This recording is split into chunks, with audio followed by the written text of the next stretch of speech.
নমস্কার, আজকে আমি নিয়ে এসেছি civil engineering MCQ model paper 1 for junior engineering recruitment 2020। আজকে আমাদের প্রশ্নের সংখ্যা 1 to 10। WBPSC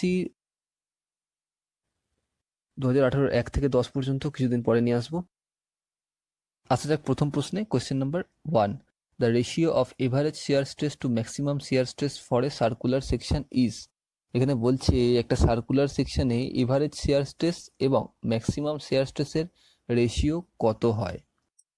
তো আমরা এখানে এভারেজ শিয়ার স্ট্রেসকে টাও এভারেজ অ্যান্ড ম্যাক্সিমাম শিয়ার স্ট্রেসকে টাও ম্যাক্স ধরে নিলাম। তাহলে এবার দেখে নিই যে সার্কুলার সেকশন এর ক্ষেত্রে টাও এভারেজ বাই টাও ম্যাক্স কত হয়। তো এখানে তিনটে সেকশন আছে, first rectangular, second circular and third triangular section. Rectangular সেকশনের ক্ষেত্রে ম্যাক্সিমাম শিয়ার স্ট্রেস হয় 3/2 অফ এভারেজ শিয়ার স্ট্রেস। তাহলে ম্যাক্সিমাম শিয়ার স্ট্রেস কত রেক্ট্যাঙ্গুলার সেকশনের ক্ষেত্রে? 3/2 of average shear stress. Circular সেকশনের ক্ষেত্রে ম্যাক্সিমাম শিয়ার স্ট্রেস হয় 4/3 অফ এভারেজ শিয়ার স্ট্রেস। আর ট্রায়াঙ্গুলার সেকশনের ক্ষেত্রে ম্যাক্সিমাম শিয়ার স্ট্রেস হয় 3/2 এভারেজ শিয়ার স্ট্রেস। তাহলে সার্কুলার সেকশনের ক্ষেত্রে ম্যাক্সিমাম শিয়ার স্ট্রেস কত হয়? 4/3 এভারেজ। তাহলে টাও এভারেজ বাই টাও ম্যাক্স কত হবে? 3/4। তাহলে এখানে উত্তর হবে 3/4। তাহলে অপশান দেখে নিই। Option A 2, option B 2/3, option C 3/2, option D 3/4। তাহলে এখানে অপশান ডি ইজ কারেক্ট, 3/4। পরবর্তী প্রশ্ন, question number 2, strain energy is given by. এখানে বলছে নিচের কোনটি স্ট্রেন এনার্জির ফর্মুলা। তাহলে আমরা প্রথমে দেখে নিই যে স্ট্রেন এনার্জি কি। Strain energy is energy stored in a material when a load applied on that material within its elastic limit. Elastic লিমিটের মধ্যে যদি কোনো মেটেরিয়ালে লোড অ্যাপ্লাই হয় তার ফলে মেটেরিয়ালটিতে যে এনার্জি স্টোর হয় তাকে স্ট্রেন এনার্জি বলে। ধরা যাক এটা একটা মেটেরিয়াল, এর ভলিউম ভি, এর উপরে একটা লোড পি অ্যাক্ট করছে। এর ফলে মেটেরিয়ালের মধ্যে একটা ডিফর্মেশন হবে।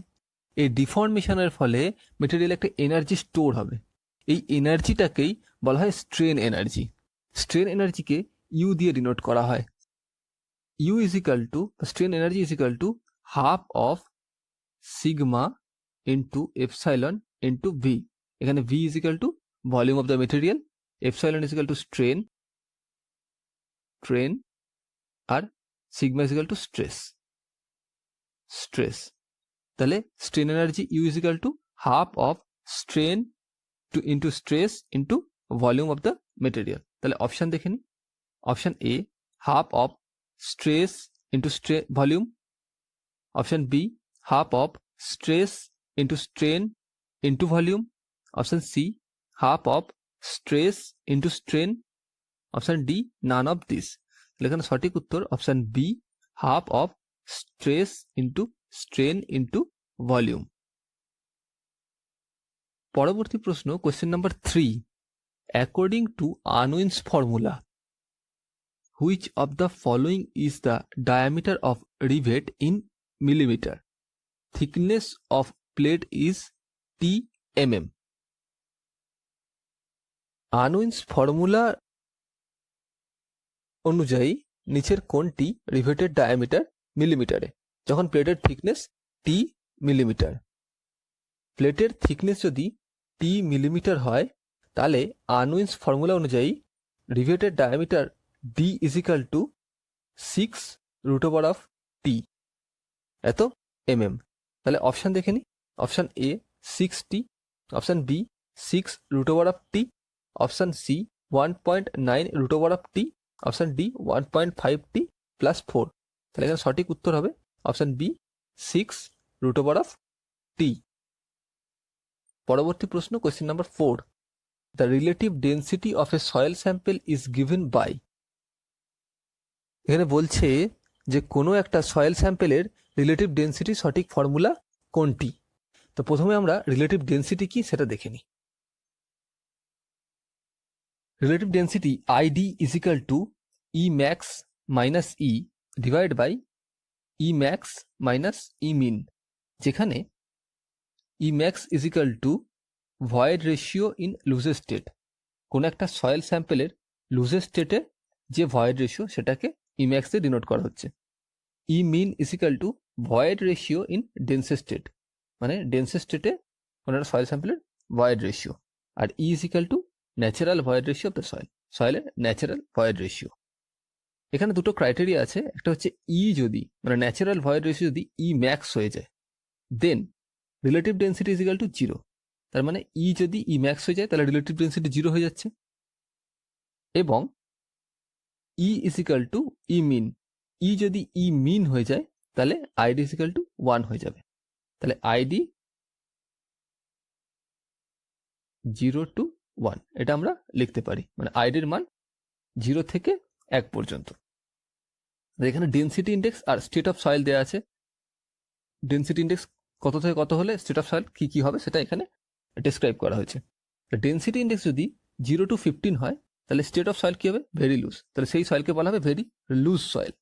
ডেন্সিটি ইন্ডেক্স 15 to 35 হলে সেই সয়েলকে বলা হবে loose soil. Density index 35 to 65 হলে সেই সয়েলকে বলা হবে medium soil. Density index 65 to 85 হলে সেই সয়েলকে বলা হবে ডেন্স সয়েল। অ্যান্ড 85 to 100 হলে সয়েলকে বলা হবে ভেরি ডেন্স সয়েল। তাহলে অপশান দেখে নিই রিলেটিভ ডেন্সিটির formula. Option A, ID is equal to e max minus e min divided by e max minus e. Option B, ID is equal to e max minus e divide by e max minus e min. Option C, e min minus e divided by e max minus e min. Option D, e minus e min divided by e max minus e mean.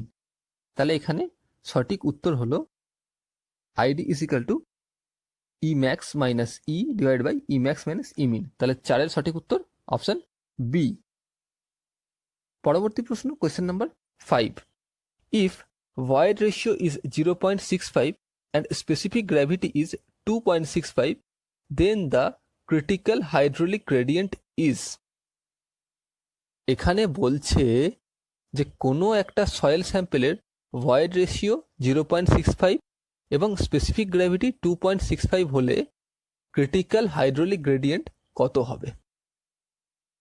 In quicksand condition hydraulic gradient is called critical hydraulic gradient. Quicksand কন্ডিশনে hydraulic গ্রেডিয়েন্টকেই critical hydraulic gradient বলা হয়। Critical hydraulic gradient IC is equal to G minus 1 by 1 plus e. এখানে G হলো specific gravity and e is equal to void ratio. তাহলে আমরা জি এর জায়গায় 2.65 বসিয়ে দেবো এবং ই এর জায়গায় 0.65, এখানে মান আসবে 1। তাহলে আমরা অপশান দেখে নিই। Option A 2, option B 1, option C 2.2, option D 3.3। তাহলে এখানে সঠিক উত্তর অপশান বি 1। পরবর্তী প্রশ্ন, question number 6। The pH value of fresh sewage is. Fresh সিউয়েজের পিএইচ ভ্যালু কত হয়? ফ্রেশ সিউয়েজের পিএইচ ভ্যালু হয় 8। তাহলে অপশান দেখে নিই। Option A 6, option B 7, option C 8, option D 9। এটা নিয়ার অ্যাবাউট 8 হবে, 8-এর কাছাকাছি। তাহলে এখানে সঠিক উত্তর অপশান সি 8। পরবর্তী প্রশ্ন, question number 7। The expression for Euler's crippling load acting on a column which has one end fixed and other end free is given by. এখানে বলছে একটা কলমের একটা এন্ড ফিক্সড এবং অন্য এন্ড ফ্রি হলে সেই কলমে ইউলার্স ক্রিপলিং লোডের মান কত হবে। তাহলে প্রথমে আমরা দেখে নিই যে what is Euler's crippling load. The maximum load at which column started to buckle is called crippling load or buckling load. যে ম্যাক্সিমাম লোডে কোনো কলম বাকল হতে শুরু করে তাকে ইউলার্সের ক্রিপলিং লোড বলা হয়। তাহলে crippling load P is equal to pi square EI by L square, যেখানে E is equal to Young's modulus, I is equal to moment of inertia, L is equal to effective length of column, L is equal to actual length. এবার আমরা দেখে নিই যে এল এর সাথে এল এর relation কি, মানে ইফেক্টিভ লেন্থের সাথে অ্যাকচুয়াল লেন্থের রিলেশন কি। এখানে আছে এন্ড কন্ডিশন আর এখানে আছে ক্রিপলিং লোড। বোথ এন্ড হিঞ্জড, যদি কোনো একটা কলমের দুটো এন্ডই হিঞ্জড হয় তাহলে সেক্ষেত্রে effective length is equal to actual length হয়ে যাবে। সেক্ষেত্রে ক্রিপলিং লোডের মান কি হয়ে যাবে, P is equal to pi square EI by L square. One end fixed and other end free, যদি কোনো একটা কলমের একটা এন্ড ফিক্সড হয় এবং আদার এন্ড যদি ফ্রি হয় সেক্ষেত্রে effective length is equal to 2 into actual length হবে। আর সেক্ষেত্রে ক্রিপলিং লোডের মান হবে P is equal to pi square EI by 4 L square. Both end fixed, কলমের বোথ এন্ড যদি ফিক্সড হয় তাহলে সেক্ষেত্রে effective length is equal to actual length by 2 হয়ে যাবে। সেক্ষেত্রে ক্রিপলিং লোডের মান হয়ে যাবে P is equal to 4 pi square EI by L square. One end fixed and other end hinged, যদি একটা এন্ড ফিক্সড হয় এবং আদার এন্ড যদি হিঞ্জড হয় কোনো একটা কলমের তাহলে সেক্ষেত্রে effective length is equal to actual length by root over of 2 হবে। তাহলে সেক্ষেত্রে ক্রিপলিং লোডের মান কত হবে, 2 pi square EI by L square. আমাদের এখানে জানতে চেয়েছে একটা কলম যার one end fixed and other end free, তাহলে সেক্ষেত্রে ক্রিপলিং লোডের মান কি হবে, one end fixed and other end free. সেক্ষেত্রে ক্রিপলিং লোডের মান হয়ে যাবে P is equal to pi square EI by 4 L square. তাহলে অপশান দেখে নিই, option A PE is equal to pi square EI by L square, option B PE is equal to pi square EI by 4 L square, option C PE is equal to 4 pi square EI by L square, option D PE is equal to 2 pi square EI by L square. আচ্ছা, এখানে ক্রিপলিং লোডকে পিই দিয়ে denote করা হয়েছে, তাহলে এখানে সঠিক উত্তর হবে অপশান বি। আচ্ছা, এখানে অ্যান্সারটা সি দেওয়া আছে, এটা বি হবে, তাহলে এখানে সঠিক উত্তর হবে option B, pi square EI by 4 L square.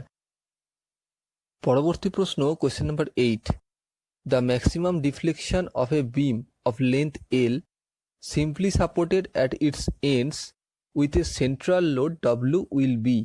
এখানে বলছে একটা সিম্পলি সাপোর্টেড বিম যার লেন্থ এল, বিমের মিডলে একটা পয়েন্ট লোড W অ্যাক্ট করলে বিমের ম্যাক্সিমাম ডিফ্লেকশন কত হবে। ধরা যাক এটা একটা সিম্পলি সাপোর্টেড বিম, এর লেন্থ এল, এর মিডলে একটা পয়েন্ট লোড অ্যাক্ট করছে W, তাহলে এখান থেকে লোডের দূরত্ব কত হবে, L/2, এখান থেকেও L/2, তাহলে এক্ষেত্রে ডিফ্লেকশন কত হবে, ডিফ্লেকশন হবে WL/48 EI। আচ্ছা, এটা তো গেল ডিফ্লেকশন। স্লোপ কত হবে, স্লোপ হবে WL/16 EI। আর ম্যাক্সিমাম বেন্ডিং মোমেন্ট কত হবে, ম্যাক্সিমাম বেন্ডিং মোমেন্ট হবে WL/4। তাহলে অপশান দেখে নিই, option A WL/48 EI, option B WL/48 EI, option C W²L/48 EI, option D WL3/48 EI। তাহলে এখানে সঠিক উত্তর অপশান ডি WL3/48 EI, এটা ডিফ্লেকশনের ক্ষেত্রে। পরবর্তী প্রশ্ন, question number 9, the radius of Mohr circle for two equal and unlike principal stresses of magnitude P is. এখানে বলছে দুটো ইকুয়াল এবং আনলাইক প্রিন্সিপাল স্ট্রেস যার মান পি, এর জন্যে মোহর সার্কেলের রেডিয়াস কত হবে। প্রথমে আমরা দেখে নিই radius of Mohr circle R is equal to কি হয়, R is equal to root over of sigma x minus sigma Y divide by 2 whole square plus tau x y square. Tau x y কি, tau x y এখানে হলো shear stress in principal plane, tau x Y is equal to 0। Principal প্লেনে আমরা জানি যে shear stress 0 হয়, তাহলে এখানে tau x Y is equal to 0 হয়ে যাবে। তাহলে এর ফলে আর এর মান কত হবে, radius of Mohr circle R is equal to sigma x minus sigma Y divide by 2। এখানে sigma X and sigma Y are principal stress. এইবারে আমাদের এখানে কি বলেছে, এখানে বলেছে two equal and unlike principal stresses. দুটো প্রিন্সিপাল স্ট্রেস এখানে আছে, sigma X and sigma Y, তাহলে এরা দুজন ইকুয়াল, কিন্তু দে আর আনলাইক, মানে যদি সিগমা এক্স প্লাস হয় তাহলে সিগমা ওয়াই মাইনাস হবে। এখন দুজনের মান যেহেতু সেম পি, তাহলে এক্ষেত্রে সিগমা এক্স পি হলে সিগমা ওয়াই মাইনাস পি হবে, এবং এটাকে ক্যালকুলেট করলে আর ইজিক্যাল টু কি আসবে, পি। তাহলে অপশান দেখে না যাক, option A P, option B P by 2, option C P by 4, option D none of the above. তাহলে এখানে সঠিক উত্তর অপশান এ পি। পরবর্তী প্রশ্ন এবং আজকের শেষ প্রশ্ন, in working stress design permissible bond stress in case of deformed bar is more than in plain bars by. এখানে বলছে ওয়ার্কিং স্ট্রেস ডিজাইনে ডিফর্ম বারের তুলনায় প্লেন বারের বন্ড স্ট্রেস কত বেশি হয়। প্রথমে দেখে নেওয়া যাক বন্ড স্ট্রেস কি। The stress which helps to keep bonding between reinforcement and concrete is called bond stress. যে স্ট্রেস রেনফোর্সমেন্ট এবং কংক্রিটের মধ্যে বন্ডিং বজায় রাখতে সাহায্য করে তাকে বন্ড স্ট্রেস বলে। এটা একটা ডিফর্ম বার, এটা একটা প্লেন বার। প্লেন বারের আউটসাইড প্লেন হয়, কিন্তু ডিফর্মড বারের আউটসাইডে ছোট্ট প্রজেকশন থাকে, লঙ্গিচুডালি থাকে, আর ট্রান্সভার্সলি কিছু প্রজেকশন থাকে, এগুলোকে রিবস বলে, রিবস। প্লেন বার দিয়ে যদি একটা কংক্রিট আরসিসি করা হয় এবং ডিফর্ম বার দিয়ে যদি একটা আরসিসি করা হয়, তাহলে কোনো এক্সটার্নাল লোডের জন্য প্লেন বার থেকে কংক্রিট যত সহজে ছেড়ে যাবে, ডিফর্মড বার থেকে তত সহজে ছেড়ে যাবে না, কারণ ফর দিস রিবস। সেই কারণে ডিফর্ম বারের বন্ড স্ট্রেস বেশি হয়। Bond stress is 40% more in deformed bar than plain bar. তাহলে প্লেন বারের তুলনায় ডিফর্ম বারের বন্ড স্ট্রেস 40% বেশি হয়। তাহলে অপশান দেখে নিই, option A 10%, option B 20%, option C 30%, option D 40%। এখানে সঠিক উত্তর অপশান ডি 40%। তাহলে আজকে এখানেই শেষ করছি। Thank you for watching.